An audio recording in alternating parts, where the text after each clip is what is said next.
So, welcome you guys. Like I said before, my name is Gabriel Cameron. I'm a graphic designer, and what I'm going to present here is the Daily Smile brand identity. So, Daily Smile Charities Africa is a Ugandan nonprofit organization run by Galami Pius and his team of many volunteers.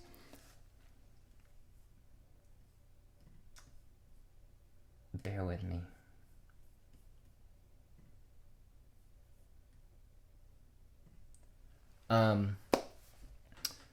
So this is an organization that provides a lot of different services, especially focused on orphans and single mothers across Africa. Very broadly speaking, they provide things like shelter, sustenance, education, and employment. Some of the things that includes the employment part, especially, these volunteers make a lot of different products, things from handbags to baskets to art to all kinds of commercial goods. So it's kind of a unique charitable organization in that sense. They have a very marketable product to sell. And this organization is set on a foundation of joy, love, empowerment, and culture. So how do you take those words and create a brand identity? You start with the name, and you reduce it down to just what's necessary. Now, on this planet, the way that we measure a day is by the sunrise. So if you take that sunrise and you weave that in with the Ugandan culture of this beautiful handmade art by the volunteers, you get this. If you take a smile and you add that with a heart for joy and love, and you put those two things together, you come up with this. And if you take those two symbols and you put them together, that's how you have the logo mark. So there's a lot of meaning built into this mark. The logo type itself was set in a customized version of this font called Omnes Semi-Bold. It's a playful font, but it's a very expertly laid out and handcrafted font.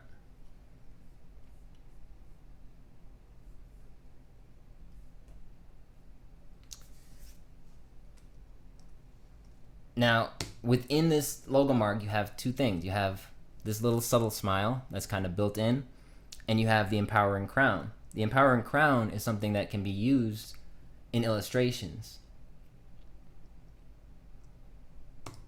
And together, both the mark and the logo type, they create what's called a combination mark, a combination logo. And it really creates a system that can be used together or apart in many different lockups that can be used on many different use cases. So I'm going to kind of run through some mockups. And part of what I want to talk about really briefly is part of the challenge with this particular client and this brand was that I had very little contact with Galami, who runs this charity. I had very little contact with him. There was someone that my father actually was going as the go-between. So I had very few conversations, very little interaction with Galami before starting this project. And so I knew when I presented it, I had to give him something that would kind of speak for itself. There's this idea that's kind of floated around sometimes where, design or artwork should speak for itself. And I don't believe in that. I think if, as a designer, as a creative, I think it's our job to connect the dots for our clients because we have the visual imagination. We have the vision. We can see, if we see a logo, we can imagine how it looks on a shirt, how it looks on a billboard. Clients can't always do that. So if you just show them a logo on a blank page, it leaves a lot open to interpretation. So I wanted to make sure I gave him as many relevant examples of this brand as I could, of this logo applied to the brand as I could. Especially with there being this, this distance. He's in Uganda, so he's many hours ahead of where I'm at. And like I said, I hadn't talked to him, so I wanted to make sure I had a self-contained presentation. And that's part of what you're going to see here. So this here is a leather tag. And the idea here is that this leather tag could be applied to the handbags that they make. It could be applied to a lot of different products. You also have a paper, a paper tag that could be applied to different products as well. One of the projects that they're working on right now is having a well built. And so wouldn't it be cool if they could have a sticker or a water jug that has their brand on it, that maybe they deliver water in this jug, or maybe these are the jugs that they hand out to their patrons to be able to carry water back home. Again, with the stickers, this is something that could be used for branding purposes, whether they're sending something through the mail or putting it on a water jug, or even just for the children of the charity itself, where stickers are just something that create joy and delight. Here's a mock-up of how it may look in the space. And then there's this idea of, what if they could have a transportation van? Again, this could be a van for transporting water. It could be a van for transporting students. But it's just building that vision of what this brand could be and how this logo and this identity can come to life. It's a business card mock-up. Here's a little quick mock-up of how the mobile shopping experience might come together. Because like I said, it's really, the way that I see this brand is really almost as if it's a shopping experience first. It's a product-oriented thing first. And the secondary message is that if you buy products from this organization, you're helping a very worthy cause. So it's not just an organization that's just asking for donations. They have a product. They have many products to offer. Here's a little bit of stationery, how it might look. And then snapback caps, which are always a really cool way of showing off the brand. Here it is in the Ugandan colorway, taking inspiration from the Ugandan flag. And then here we go with just the regular standard Daily Smile colors. And this blue and the yellow and the orange, it's intended to give an optimistic vibe and really shine a light on this organization and the people that they serve as being capable and able to face whatever comes their way, instead of showing them as helpless and downtrodden. And this is the Daily Smile brand identity. My name is Gabriel Cameron. And if you want to follow me on Instagram, you can follow me at IamSirGabriel. You can check out my website. And thank you guys. And with that, Mario, I'm just open it back up if you guys have questions, all right. comments. Sure. I would like to ask a question, but could you take us back to the slide that had the words, just the words, those 4 words? Yeah. These ones. Yeah. Thank you very much. Yeah. So, I want to ask you, what was the process after hearing the brief that took you to get this? Because I also understand that sometimes when you come into before you jump on your PC, you have to internalize the words that the brand stands for, and you have to summarize. Sorry, let me cancel this WhatsApp call. Right. Thank you. Right. So, heading back to that slide. Yeah. So, what is the process like simplifying? Because there's this saying that simplicity is the ultimate sophistication. So, and simple is actually hard, right? Right. A lot of people think that putting a lot of words and just a lot means that you put so much work into it, but actually it's the reverse. Simplifying something that is so ginormous, like people, culture, and all of that, into this small page before you now move to so this is like the verbal part of the identity. So can you walk us through that? How do you get to your verbal identity? Yeah, that's a great way to package that up too. So I will say, like I said, there were challenges of kind of the communication of this project was a challenge. So the way that I got here was not ideal in the sense that, so in a typical project, I would have a call with the client, and I'd ask them a whole bunch of questions, really get to know what's at the heart of why they started this organization, what do they hope to do, all those kind of things, right? Hopes and dreams and vision, right?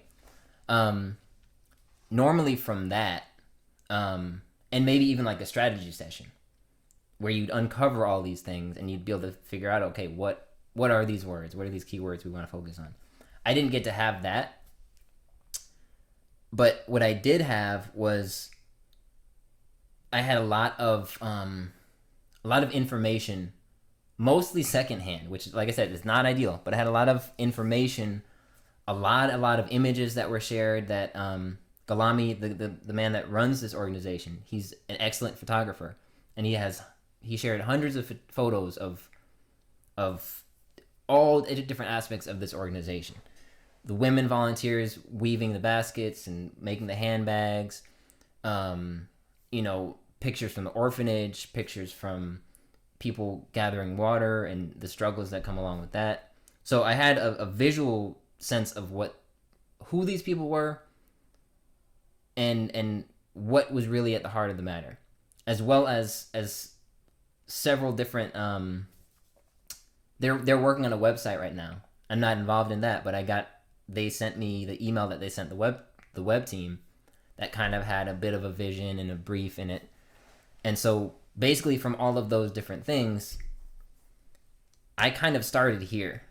So looking at these are actual pictures. These are not just stock photos. These are pictures of their people. Um so looking through their pictures and thinking about all the things that they do, they run an orphanage. Like I said, they're building a well. They employ women that sew and hand weave things. They do a lot of different things. So if I was going to think about all of the things, it's too much to kind of to boil down. So I just thought from a very broad sense, what do they do? How do they help? And that's where I came up with, they provide shelter. That's the orphanage.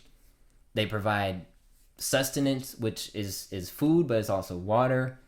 They provide education, and then the employment piece is really the empowerment. The education and employment is really the empowerment. So that's kind of where I came from with this idea.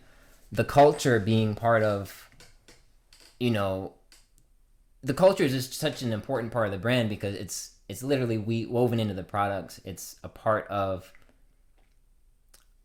for instance, if you took this organization and it existed in some other country, in, I don't know, Switzerland or some random place, it would have a completely different culture. And so I wanted to make sure that the vibe of Uganda and this particular place had, and the people of this place was reflected. Um, so that's kind of where those words came from.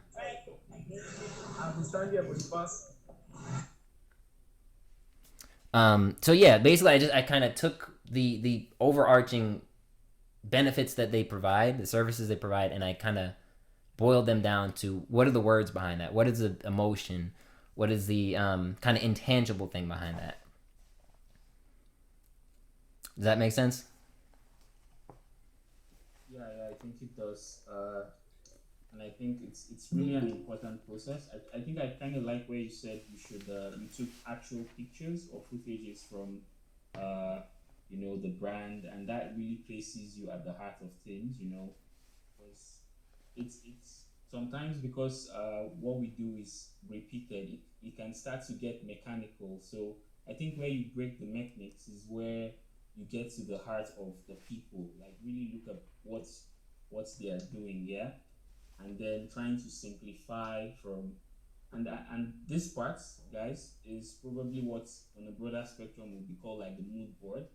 Yeah, so he gave basically built the mood for the project, like verbal language, and then he also built the visual language for that. And usually, when you're having clients meets, if depending on what process you're using, it's where you take them through bits, each of those phases. So they don't see design as just you going behind your screen and just clicking two or three, bringing colors and shapes and objects together. They see it as problem solving, something that is solution driven. So guys, if you have any questions, please, this is a very interactive session. You can unmute your mic if your environment is quiet. But if you feel you don't want to speak, you can also type in the session, please. So we have the opportunity to ask Gabe uh, about this project. So feel free to do so. And Mario, just to kind of piggyback what you're saying there too, like I think I lost my train of thought because you're talking about the verbal identity. The mood board. Yeah, I spoke about mood Yeah, board. yeah, and that was it's I think it's something Chris Do talks about sometimes where you want the process when you reveal a logo any kind of design for a client, it should almost feel obvious, right? It shouldn't be. I know, like early in my career, I would talk to a client, get an idea immediately, like within the first 5 minutes. As soon as I heard the company name or whatever it was, I would immediately have an idea that would be stuck in my head, and I was gonna do that thing. And I would go and I'd go in my lab and I create this thing that I thought was cool and represented their brand, and I would show it like this big surprise. There's this big reveal, and sometimes it would work, but a lot of the time it would just way off.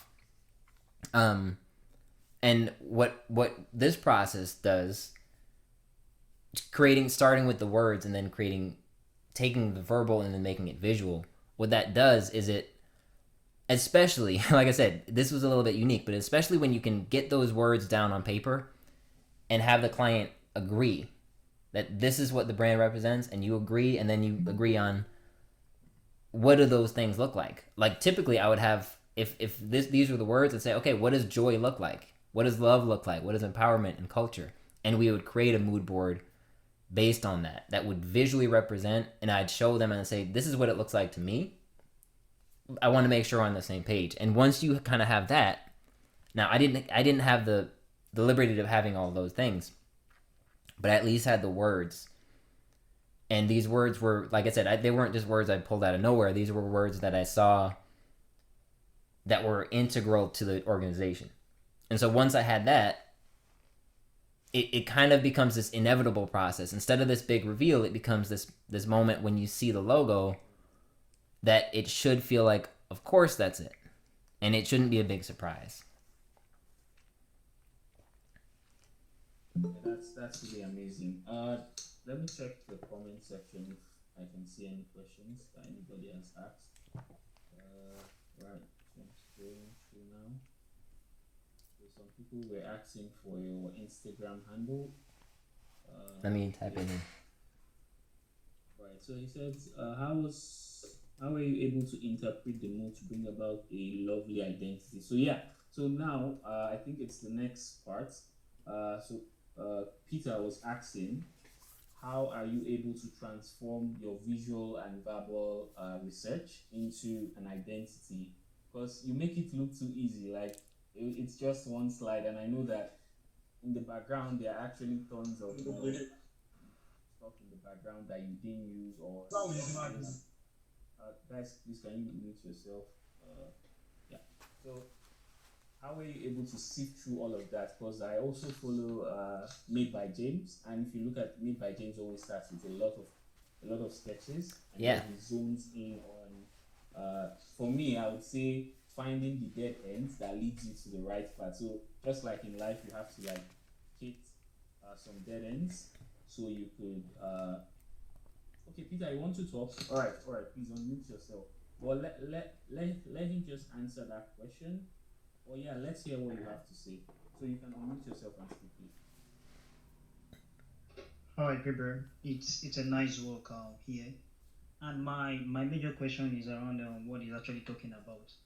Like with the way you are able to do the design and everything, the identity, it's more as like saying that you already know where you are heading to, you have your research, and from your research, you're able to get your keywords that you're able to use for the design. So what I'm trying to say here is that, and my question basically is that, how are you able to like bring up all those things, knowing well that you are unable to get access to the part of you having an interview with the clients to understand more about the project. So I'm still somehow confused how you're able to do it. That's a great question. So the I'm trying to think back too. I think a lot of it came from conversations. And I mentioned this earlier on. My dad is the one that kind of told me about this organization. He's been kind of in communication with Galami, who runs the organization, for a number of months. And so I'd been talking to my dad about this organization for a while, and he shared a lot of different things about the organization and about Galami. He was the one that shared the pictures with me. These tons and tons of pictures. But I also got. I'm looking at it on my phone here. I got this whole like mission statement. Why we exist. These are some of the questions that they answered for the web design team. So I did get some of these things from, just not from my own research. Usually there's specific questions I would ask, but they had their mission, why we exist, how Daily Smile helps, how they help, the impact of support that Daily Smiles has on their people's lives, their vision, their overall goals, their objectives, what we do, which covers education, child education, girl child empowerment. I'm just kind of reading you a quick synopsis of it. And then they have a section that says what you and I can do. So there's a lot of information that they provided here. So part of it came from there. Part of it just came from, knowing those parts, but also knowing the story of, okay, they're trying to build a well. There's this orphanage. I had heard stories of some of the orphans and some of the people that are helped by the organization having experiences at hospitals that were overpopulated and underserved, and there were a lot of different stories that I had heard, but so kind of piecing it together from all of that. And then the other thing I want to mention, because Mari, you brought up Made by James, and that was part of the inspiration for this, was kind of Made by James. James Martin's process. He does word mapping, and so I did a little bit of word mapping, and I started with just the name Daily Smile, and I said, okay, daily. What is daily? And I came up with different things that would show, how, like, and I could show this, but it's a messy. My notebooks are messy. So you have a day. These are some of the things I wrote. You have a day. A day is 24 hours. A day is 1/7 of a week. There's 365. The day is represented by the sun. So these are just kind of some of the things I wrote down, and then once I had the sun there, I said, okay, that's something I want to highlight. I took the word smile and I said, what is smile? So I had joy, grin, smiling eyes, teeth. These are just different ways that you could represent a smile.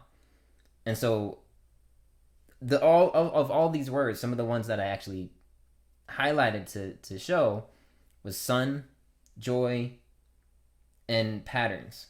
And the patterns was like that artwork that I showed you, this here, because the patterns capture a visual part of the culture. So I kind of took all that information that I had gotten and I word mapped. I did some sketching, but I'm not. I know people that do sketches and they'll do hundreds of logos. I have one little page of maybe 20 different ideas. Not that in depth. I took one of those ideas into Adobe Illustrator, and I started working on it. And then that's usually where I start to pull things apart and kind of play around. Can you can see my face still? Yeah, we can. Yeah. So this is my messy notebook. I don't know how well you can see this, but so these are some of the sketches. I don't think it's so messy though. Mine is messier. So you can see I had this. This was like one of the first things I drew, and this is the basic idea that I presented. It's kind of blurry, I think, but I'm trying to get to the point where I can sketch. I think there's a certain romantic idea about sketching out an idea and then bring it to life on the computer, but the way that my creativity works, I work faster on the computer than I do on paper. So, but that part of that made by James process though that really helped was the word mapping, because you literally just start with the name of the company, and I just wrote Daily Smile. I didn't write the whole Daily Smile Charities Africa. Daily Smile, and then I broke down what do those words mean and what do those words represent. And then like going back to the words, I just made sure as I was going through, I wanted to make sure that the logo represented all of these aspects. So obviously the joy and the love, because that the little face is, it makes a heart, but it also makes a smile. And the sun, it's a 12-part division, and I don't have any way of showing this right now, I don't think, but it's created by like what's called sacred geometry. So it's 12 overlapping circles that I used to create the perfect dimensions of the pattern of that sun. But that aspect of it was to bring in the culture and to reflect, like I showed here, to reflect that pattern. So I hope that kind of explains like how I went from, without an interview, I did have some written words and some idea from some emails and things like that. I took all of that, I kind of took it all in my head and then came up with these words, and then I made sure this was kind of my checklist going through, that whatever I design should represent these 4 values. And that's what I tried to do here. That's really amazing. That's Yeah. beautiful. Thank you. Do we have any other questions? If you have anything you'd like to ask, please feel free to unmute yourself. Yeah, so Gabe, talking about I think I would like to also talk about the next phase where you piece everything together, because a lot of people spend like say set x amount of time on the logo and spend probably a quarter of that on the typeface. So what would you say? How much time did you say would you, if you had to like talk about how much time you had to spend on the mark itself compared with the type, or was it evenly distributed? What would you say went into creating that custom? Because it's a custom font, you tweaked it. I see you represented the crown at the end of the E, and then you tweaked the D to look like a smile. So walk us through that mind process. Yeah, so honestly, the type, the logo type probably took more time, because I started out with a different font that I customized very heavily. I spent a lot of time customizing a different font, and making it just sit well together and everything just work. But as I did that, it kind of just, I realized the more I was looking at it that I had like distorted the dimensions of it, and just, in order to make it work, it just felt off because I had changed it so much from what it was. And then I don't remember how I came across. Oh, that's how okay, so I came across this font because I was laying out, and this is the important thing. Okay. I want to just like highlight how important it is to do the mock-up process, because this is how it all came together. I had, you can see my cursor moving around, right? So I had like, I think this version, like I thought it was done. I thought this one was good. I started to mock it up with that, and I realized, okay, I need a different layout. I need a lockup that can fit more in like this format. And then I came across one where I needed a badge for that leather tag. I needed that round format that would just sit well.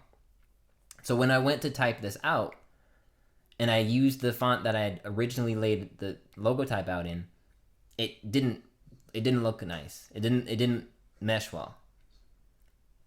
So I've used Omnes. This particular font is called Omnes. I've used it in other projects. I know it has just kind of a friendly feel to it. So I tried laying this part out in that font, and I realized that looked kind of nice. I liked how that sat with the whole vibe of the brand.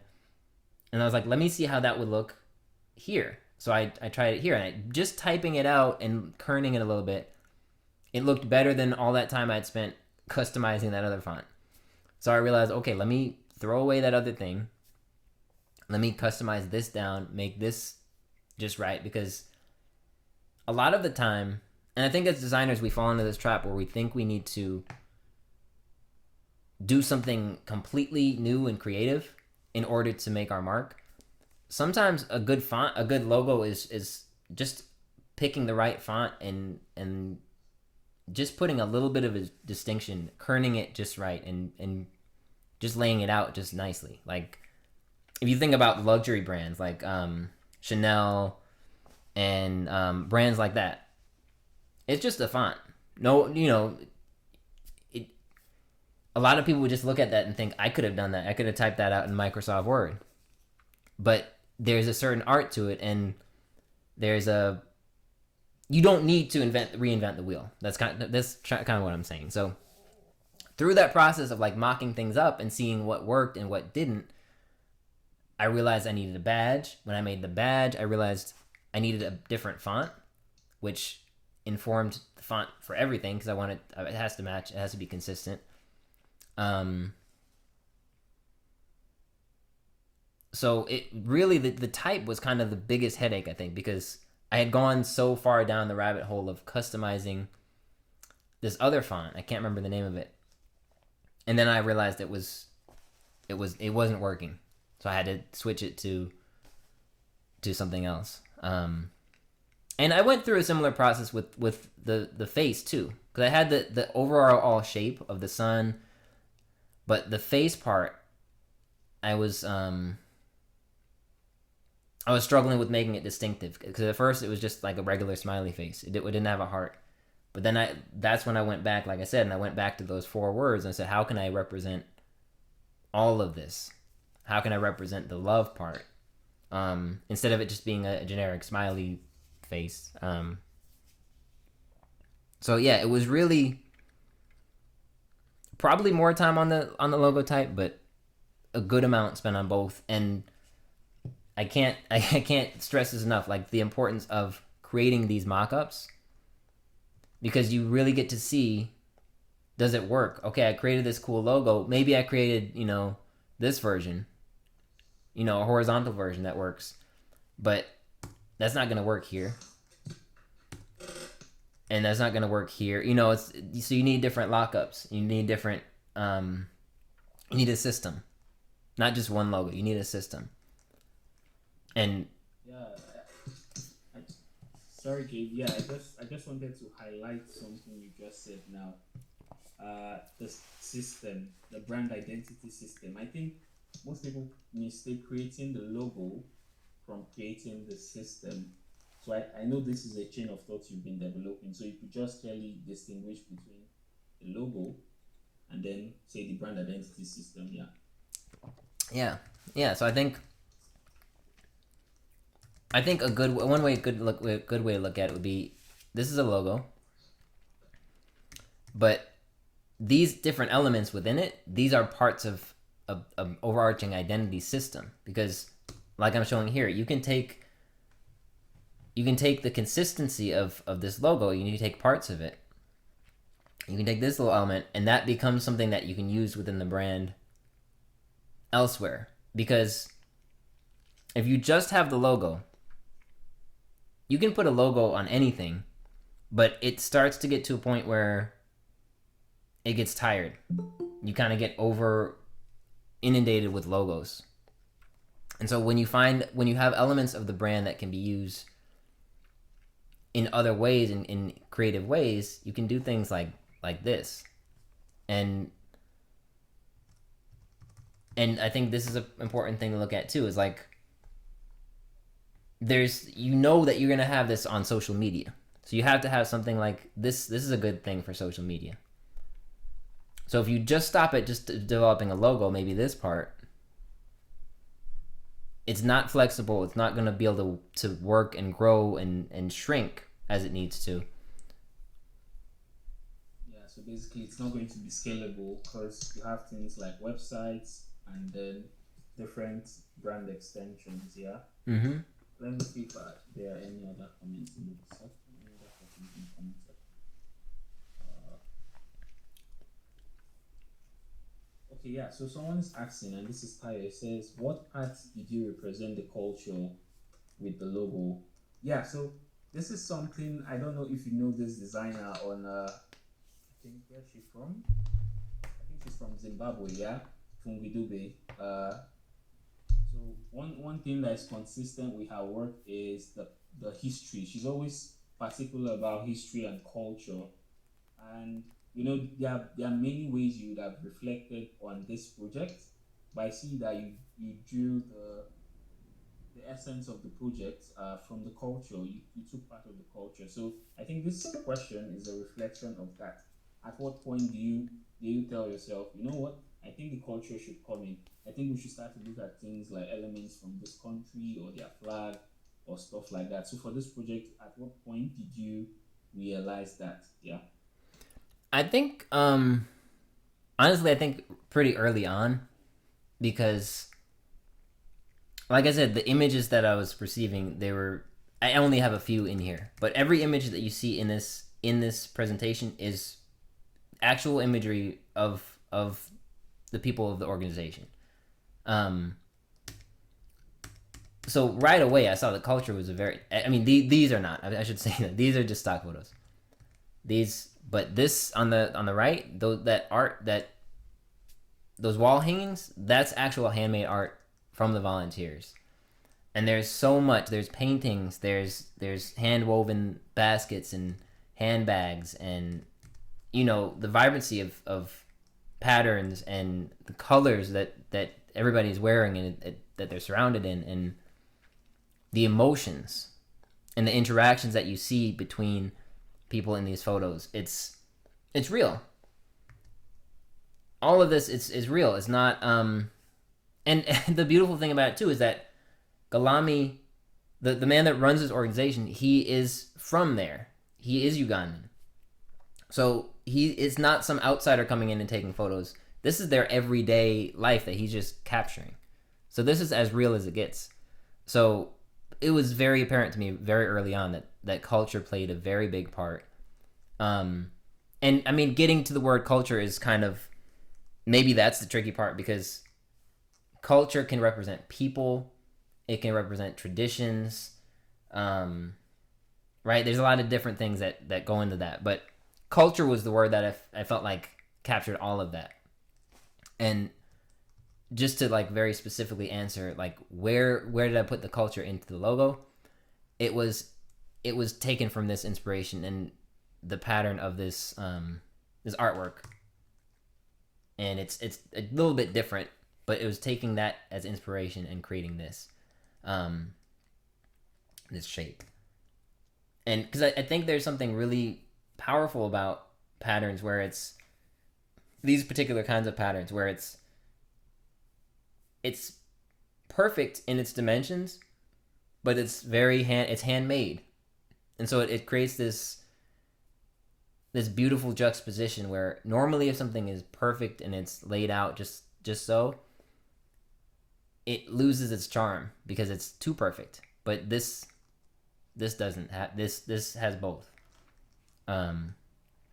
And this was one of the things that I took direct inspiration from.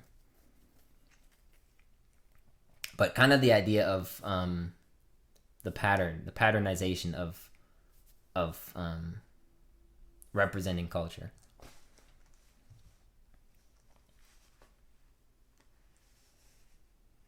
Gabe, I don't know if you see this little indicator on your screen that says 7 minutes left for the Yes. call. All right. So I think we just have to keep it within that time. Uh, if you have any more questions, please ask. Yeah, so the next thing I would like to highlight was the role photography played in this project. I mean, if you didn't have these pictures, it, it wouldn't show a certain other side to the project. And I know you've worked on certain other projects. So how intentional are you about your photography? Like, because most times it might be hard for you to ask. Sometimes I do ask the client, you know what, send me pictures. Like I remember working with a certain craft brand, and all I had to do because she sent her pictures, I took my color palette from the pictures she sent. I was like, look at some of the highlights of what you do. So I took pictures, took the colors from there. So, what role does photography, or what role did photography play in this project? That's a great question. I think photography played a huge role because, um, one, I was able to really imagine like these mock-ups. Obviously these are mock-ups that I grabbed from the internet and I modified. Made some, modified some, but these are the real handbags. So I was able to really see how would this brand need to perform, where would it have to exist. Um, the idea that I know they're building a well, and I've saw pictures and videos of what the struggle is currently, of how they have to get water, how far they have to travel. So that informed this specific use, because typically for a brand presentation, you'll see things like a hat, a business card, maybe a polo shirt, and those are typically things that apply to any brand. But what was going to make this special was things like this, and things like this. This is an actual picture. Like this is really them in. And I don't know what space this is. I don't know if this is their actual, within the orphanage, but this is an actual space that their volunteers and their people were inside of. So imagining it in that space, this was a mock-up that I was able to find. But again, knowing the context of where this brand exists, I wasn't gonna go and pick out a limousine, or a fancy, brand new shiny bus. This feels right. This feels attainable. This feels on like a possibility, rather than saying, okay, here's a 757 jet mocked up. Like, that's not gonna be relevant. Um, so like you can see here, the photography was such a huge part. Um, and I think that was really what helped me to develop this as far as I was able to, because I really dug deep to think about the different ways and the different places that this logo and this brand identity would live. Because it's really easy, even for previous projects I've worked on, I've never put together this many mock-ups. I'll usually do maybe 4 or 5, and it's usually enough to show the brand. But I think when you can go all out and you can imagine things like different things. Like I said, the water jug is not something that you would typically see for a brand. A van, you can imagine it in these different spaces that are specific to this organization's needs, and the photography helped put me in that space, because I could see where it was going to exist. Yeah, I think that's really amazing. So we have just 3 minutes left. Dave, I'll just say any final words to designers, because we have a lot of designers on this call, and we have just 3 minutes. So 2 minutes right now. So I guess just Yeah. using words. Yeah. So Um, I mean, one of the ideas that's been in my head lately is just the idea of if you focus outward. I know for me, if I focus outward instead of focusing inward, if I focus on what I can create for, like in this case, for this organization, it takes the pressure off me. Instead of it being this has to be a perfect logo, it has to be this or this or that. I just think about, okay, if I need to complete this so that these people can have a better existence. It takes the pressure off. Versus when I'm thinking about me and my little Instagram feed and how I'm gonna make money, whatever things I'm thinking about, it makes me worry and it makes me think about everything has to be perfect and all of that. So that's just one thought that's really been in my head lately, is just focus on what impact you can create and create from there. And if we might get cut off in the middle of this, but the last thing is like mock up your logos, like put it in use as many ways as you can to make sure that it fits and that it works in all the spaces that it should, because more likely than not you'll start to uncover things that could be strengthened, things that could be tweaked to make a better brand identity.